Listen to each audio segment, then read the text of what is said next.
125,000 New Yorkers hold the key to the Democratic mayoral primary. They're the people who file those absentee ballots. Yeah, those votes are being tallied now, and tomorrow we're due to get an update on the first ranked choice balloting primary. So joining us now with the very latest is Susan Lerner from Rank the Vote NYC. Good to see you, Hi. Susan. Thanks for being here. Good morning and happy holiday. Happy holiday. Yes. We appreciate you being here on a holiday, right? So first and foremost, is there any update to how this is all going to unfold this week? We understand that we should get some kind of information regarding those absentee ballots, right? Right. So the board has been following the necessary procedures to be sure that only eligible absentee ballots are cast and counted, and that no absentee voters unfairly denied the right to have their ballot cast. So that is a process that takes some time. It's been going on all the past week. Went on Saturday. They've made a very substantial dent in the number of absentee ballots that they have to go through. So when they run the incomplete, unofficial rounds tomorrow, we will have more of the absentee ballots in that count than we have seen previously. All right, Susan, probably won't be 100%. well, yeah, I wanted just to jump in because we saw last week there was a bit of a huge debacle when it came to running these numbers. Can we be guaranteed that that's not going to happen again? I know that the board really was found the error and has put extra procedures in place to be sure that it's not going to happen again. Okay, so let me be very clear. So the information we're getting tomorrow is an incomplete count, right? But after last week, Catherine Garcia held only about a 350 vote lead over Maya Wiley for second place behind Eric Adams. So Wiley voters' second choice votes, those were distributed to Adams and Garcia. It gets very confusing. But if Wiley pulls ahead of Garcia with absentee ballots, all of that gets recounted? So what happens, and one of the reasons why having the incomplete results can be a little bit confusing, is that the process of ranked choice voting is designed to build a consensus majority winner. In the past, we've had people winning races with less than a majority, and ranked choice voting is designed to allow the voters to have a winner who is the consensus choice of most of the voters. Let me simplify this for some of the viewers at home who might say, well, I don't really care how the process works. When will we know if who the winner is in definite information?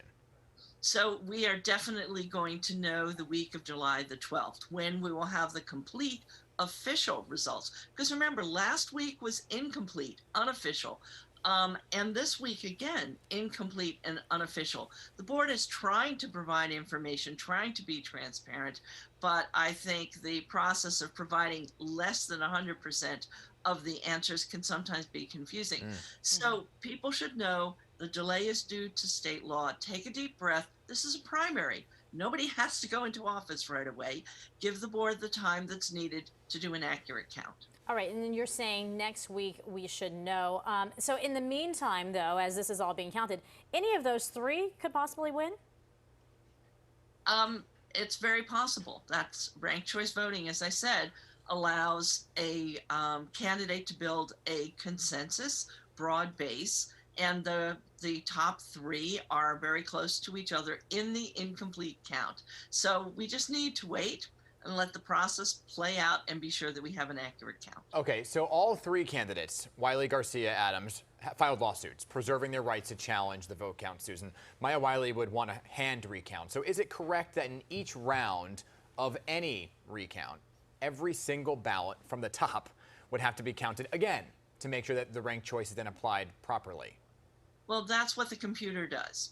The computer does that calculation in order to be sure that all of the voters' choices are considered in each round. So all of the first choices are counted in the first round.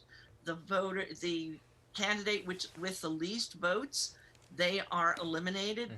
The voters' second choices are then redistributed, and we do that down to the final two.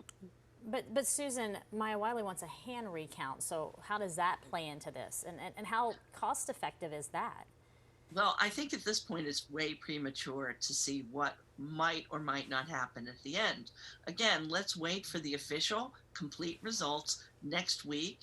The candidates had no choice under state law to preserve their rights and file place markers. I don't think we should read too much into it. It's very interesting because the lawsuits are filed, but all of the candidates that I've interviewed have said we will accept the results of whatever the system plays out, but now they're already filing these lawsuits. Let me go back to the issue with the Board of Elections right now, Susan, because we have talked about issues with them.